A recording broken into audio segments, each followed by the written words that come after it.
gak memuaskan, gede. Pasti kan kalau uh, pisangnya hasilnya gede kan pasti penawarnya juga banyak, yang minat juga banyak, terus hasilnya juga lumayan, duit lagi gitu, hasilnya kayak gitu.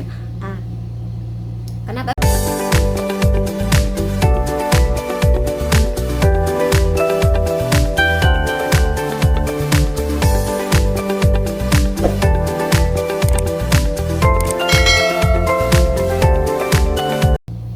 halo, assalamualaikum warahmatullahi wabarakatuh, ketemu lagi dengan saya ya.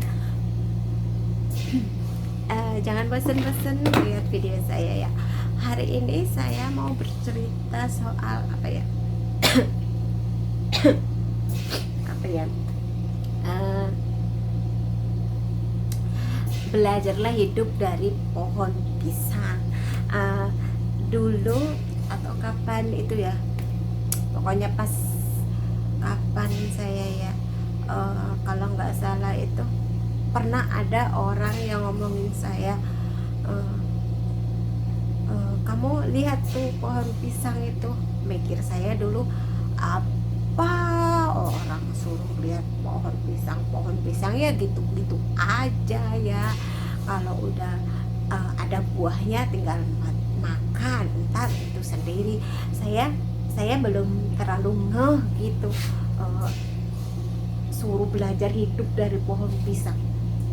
Belajar hidup dari pohon pisang maksudnya gimana gitu, belum ngerti. Tapi sekarang ya agak mendingan gitu, nggak ngerti-ngerti banget tapi agak mendingan ya. Kita bisa belajar dari kesetiaan ya dari pohon pisang, belajar hidup juga dari pohon pisang. Ini cuma cerita aja ya, saya mau bercerita aja.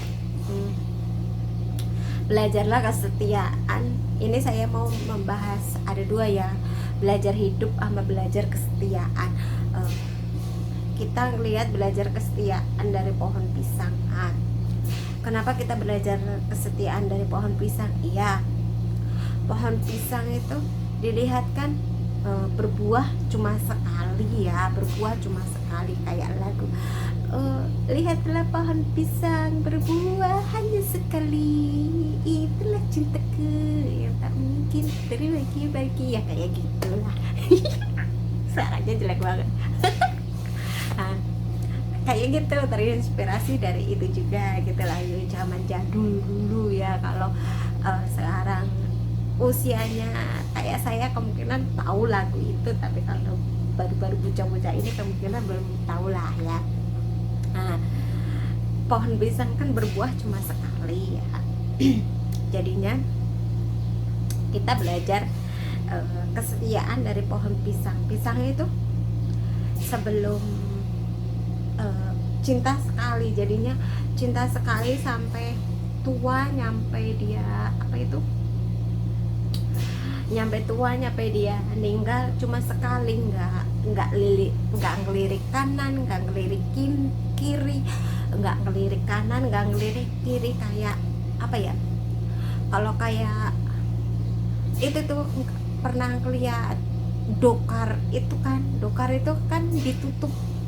ditutup matanya cuma sebelah kini, ditutup sebelah sini, ditutup, jadinya suruh ke depan lurus kayak gitu, nggak ngelirik kanan, nggak ngelirik kiri. Itu ya kayak gitu namanya kesetiaan mah. Jadinya mah kalau belajar setia, kalau kita suka sama seseorang ya, gampangannya suami kita gitu, udah suami kita, namanya kita nikah sama itu ya udah sama si A, sama si A aja, nggak usah ya. Namanya rumah tangga kan ada-ada aja, tapi ya kita itu harus mikir, oh ya kita nggak sempurna, suami kita juga nggak sempurna. Jadinya melengkapi kesempurnaan itu biar saling rukun, saling cocok ya. Gimana caranya ya, saling percaya. Dan kalau pas di perantauan atau apa, kadang ada yang genit, kadang ya kan ada aja kan rintangan atau alangannya gitu. Kadang kan ada ya yang genit, minta yang di sini aja, yang gampang-gampang aja ya, minta nomornya dong, gini dong. Misalnya ini cowok dulu ya, yang cowok dulu kan. Di sini Taiwan kan kadang rata-rata kan ya ada cowok ada cewek gitu aja ya. Pas di perantauan mau di mana aja lah, di perantauan mau di mana aja ya. Minta nomornya dong, gini itu. Namanya cowok kalau dimintain nomor sama cewek, dia udah nikah, seenggaknya kamu jangan langsung dikasih, tanya aja kamu buat apa. Kalau nggak ada perlu-perlunya nggak usah, daripada ntar ngomong apa itu, ganti minta nomor lama-lama ntar deket yang aja jadinya selingkuh. Ya udah ntar ujung-ujungnya cerai kayak gitu mah, kayak gitu jadinya mah nggak usah. Terus yang kalau cewek ya, kalau ya intinya dari selingkuh enggaknya itu tergantung orangnya masing-masing. Kalau orangnya nerima pasangan apa adanya, nggak aneh-aneh, dan nerima kekurangan kelebihan pasangan masing-masing, nggak bakal ada kepikiran selingkuh. Maksudnya kalau niat selingkuh nggak usah nyampe di luar negeri, di rumah aja kalau niat selingkuh ya bisa kalau niat selingkuh. Soalnya kan di mana ada kesempatan, di situ ada lubang buaya datang gitu aja. Lubang buaya datang gitu aja. Ini masalah kesetiaan gitu aja ya. Terus pokoknya selingkuh ya, pokoknya kita belajar setia dari pohon pisang. Pisang berbuah sekali, habis dipotong langsung mati, paling meninggalkan tunas kan, meninggalkan anak ya, segitu. Jadinya kita sebelum meninggal seenggaknya kita punya keturunan, buat keturunan yang buat numpang hidup kita ntar tuanya kayak gimana kan, yang hidupin kan anak gitu, entarnya kita numpang pada anak. Jadinya ya sebelum kita tua seenggaknya kita udah mempunyai keturunan, bakal kita gitu aja maksudnya. Terus tak lihat itu dulu itu saya berpikirnya kenapa ya wayang kulit, maaf banget, wayang kulit itu kenapa pakai gedebok. Kalau di rumah itu gedebok. Kalau bahasa Indonesia apa ya gedebok, pokoknya pohonnya pisang gitu aja tanpa daun gitu. Wayang kulit kan suka pakai gedebok gitu kan ya, pisang itu kan. Kadang aku mikir kok pakainya itu buat apa gitu kan, kadang mikirnya apa gitu. Tapi sekarang tak pikir-pikir, kayak filosofinya kayaknya itu buat apa ya, ya ada benernya. Nenek moyang zaman kita kenapa wayang pakai gedebok itu apa, berdoanya apa ya ngomongnya, kok susah amat. Pokoknya intinya itu mereka ingin kenapa yang dipakai gedebok bukan yang lain.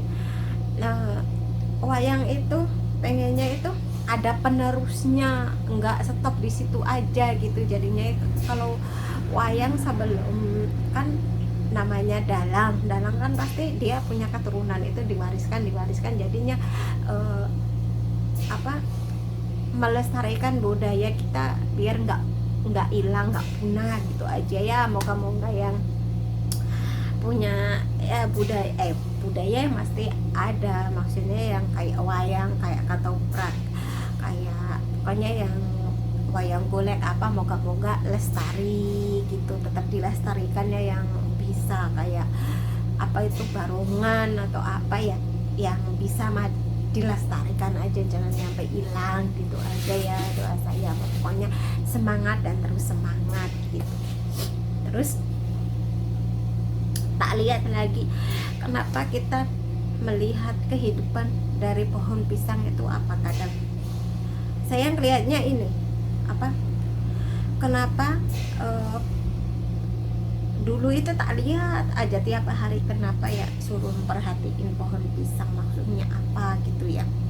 Tak lihat aja ya pohon pisangnya itu. Pohon pisang kalau belum dipindah ada anak-anaknya banyak kayak gitu ya, ada anak-anaknya banyak itu, Allah Akbar, ada anak-anaknya banyak kan, dianya pasti tuh nasinya kan banyak ya, terus banyak kayak gitu. Tapi tak lihat itu yang anaknya banyak itu tumbuhnya itu kecil-kecil, nggak subur gitu ya.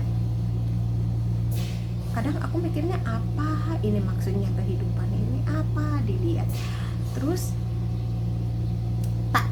tak pikir lagi, oh terus yang anaknya dipindah ke tempat lain dia sendiri, ada yang bisa gede, bisa tumbuh, bisa subur dan punya anak lagi, terus buahnya lebat gede, pokoknya buahnya gede gitu. Ada juga yang dipindah baru berapa bulan gitu jadinya mati, ada juga. Jadinya tak ceritain dari ini aja, jadinya saya ada wing gitu kepalanya. Itu gini, kenapa tak lihat dari kenapa pohon pisang belum dipindah banyak anaknya kok tumbuhnya kecil-kecil. Saya mikir dari kehidupan itu kayak gini, kalau kayak filosofi itu dulu, orang zaman dulu, makan nggak makan yang penting kumpul ya, kayak gitu. Makan nggak makan yang penting kumpul, kayak punya anak banyak kayak gitu ya, punya anak banyak, dianya di rumah aja paling kerja tani apa, filosofinya kayak gitu. Makan nggak makan yang penting kumpul, jadinya mah yang penting cukup buat makan aja. Kalau yang lain apa ya, kalau dianya punya tanah banyak, punya warisan banyak ya kaya. Tapi kalau udah apa-apa nggak punya, tapi dia pakai pedoman makan nggak makan yang penting kumpul ya itu cukup buat makan aja, dianya nggak bisa berkembang ya, cukup buat makan aja, yang penting nggak kelaparan, bisa hidup gitu aja ya. Ini maaf aja ya, pokoknya apa-apa saya ngeliat dari pohon pisang kayak gitu aja, dari pohon pisang kayak gitu. Jadinya mah pikirannya ya kayak pemikirannya ya cukup segitu aja. Dia nggak ada keinginan pengen kayak temennya bisa sukses, nggak ada keinginan kayak temennya seumpama punya rumah, nggak pengen beli apa gitu, kayaknya itu nggak ada kepikiran. Ada kepikiran, ada kayak gitu niatan pengen ada, tapi dia nggak ada niatan buat berusaha gimana dianya, misalnya si A nya pengen kayak si B bisa apa itu, bisa jaya, bisa sukses, gimana caranya. Tapi kalau ada niatan, setiap orang pasti ada, tapi dia nggak ada kemauan untuk berusaha seperti si B yang berjuang keras untuk meraih kesuksesan gitu aja ya. Yang itu makan nggak makan yang penting kumpul, dianya mikirnya di situ aja gitu. Jadinya ya yang penting bisa makan, bertahan hidup, udah gitu aja, selesai gitu. Tapi ini yang dianya pindah, ini kan si A ya, ini gantian si B. Pohon pisang dipindah, kadang kan dianya bisa tumbuh gede, buahnya juga ntar hasilnya juga gede juga kan, lebat, dijualnya juga ada hasil memadai, bisa terjual mahal juga, hasilnya juga memuaskan, gede. Pasti kan kalau pisangnya hasilnya gede kan pasti penawarnya juga banyak, yang minat juga banyak, terus hasilnya juga lumayan, duit lagi gitu, hasilnya kayak gitu. Kenapa bisa gitu? Soalnya apa, si B ini ada usahanya, gimana dianya bisa sukses kayak teman-temannya itu yang bisa sukses. Jadinya dia ada usaha, temennya kemana, dia ada minat. Oh kan orang mah sukses enggaknya itu tergantung ada niatan dia ngumpulnya sama siapa gitu. Kalau ngumpulnya ama orang yang sukses, ngumpulnya sama orang sukses, tertentu dia pasti ketularan sukses. Tapi kalau ngumpulnya sama orang biasa-biasa aja, jadinya dia minatnya juga biasa-biasa aja. Tapi kalau dia kumpulnya sama orang-orang yang biasa, yang sukses, ada gini loh, temannya ada yang ngomongin, kamu usaha gini, usaha gitu, biar kamunya juga hasilnya lumayan gini-gini. Dia ada minat, dia ada usaha, jadinya itu dianya, si B-nya ini berjuang keras untuk apa itu, biar apa itu, biar sukses itu gimana, dia bekerja, terus dikasih tips temennya gini dijalanin, jangan gitu, nggak dilakuin kayak gitu. Tuh juga dianya ya sambil berusaha, sambil berdoa, pokoknya semua dilakuin demi sukses itu kayak gimana, kayak gitu. Ada juga yang apa itu, dilihat dari pohon pisangnya itu, dia dipindah, baru berapa bulan mati. Ini tak bikin cerita gini aja, kayak gini. Orang kan biasanya ngikut orang tua aja, kintil sama orang tua aja ya, dia pisah sama orang tuanya, dia bisa bertahan apa enggak? Kalau enggak bisa bertahan, kayak namanya biasa tinggal sama orang tua, tinggal makan apa dicukupin, enggak itu tinggal mak, papa tinggal mak, ya udah ya, giliran dipisah, dianya kebetulan ngikut di tempatnya mertua. Ini misalnya ya, namanya mertua kan ada yang kalau rezekinya dapat mertua baik ya alhamdulillah baik, kalau dapat rezekinya mertuanya lumayan ya beda-beda lah, namanya orang kan beda-beda ya, tergantung kita yang ngejalininnya kayak gitu gimana gitu aja ya. Dia pisah sama orang tuanya, kalau enggak mah nggak usah ngikut mertua, dia hidup sendiri sama suaminya gitu aja ya, nggak ngomongin soal orang tua ya ini ya, nggak jadi. Habis itu dia berumah tangga sama suaminya gitu aja, otomatis dia kan nggak pernah baru pisah sama orang tuanya kayak gitu ya. Otomatis kalau punya rumah tangga sendiri, rumah sendiri, makan nggak bisa makan, gimana caranya bisa bertahan hidup itu gimana kan ya. Kadang kan namanya apa ya, kerja kan ya, kadang ada kadang enggak, namanya di rumah ya.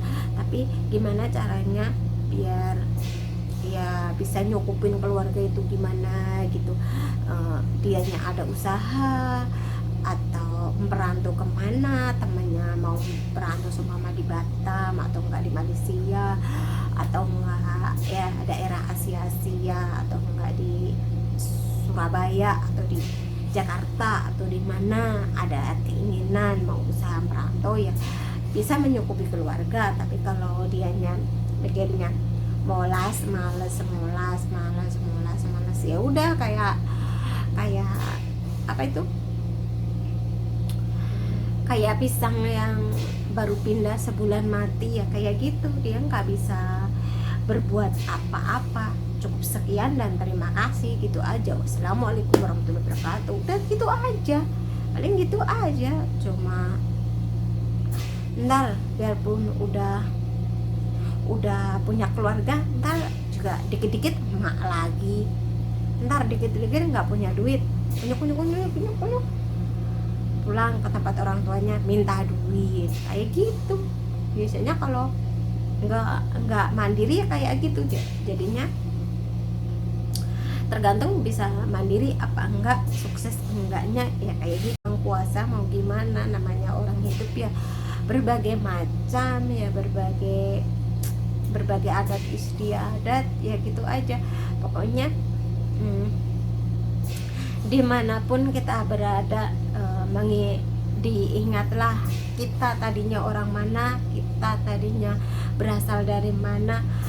Seenggak-enggaknya kalau kita ada di Taiwan, kita ada orang Indonesia, seenggak-enggaknya jangan apalah, kita hati-hati di luar, jangan bikin malu gitu aja, jangan bikin malu orang Indo gitu aja. Soalnya kan kalau kelakuan baik nggak bakalan kelihatan, tapi kalau kelakuan yang jelek atau apa yang kayak kemarin-kemarin di itu mah kayak gitu, kalau bisa jangan dilakukan.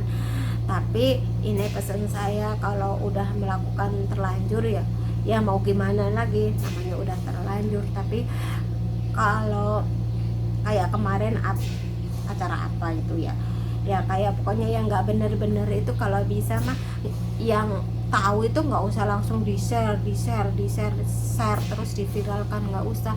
Itu sama aja itu kamunya itu apa itu, mengasih tahu aib kamu sendiri. Soalnya apa, itu kan orang Indo, kamu sebarin, sama aja itu aib kamu sendiri, kamu sebarin.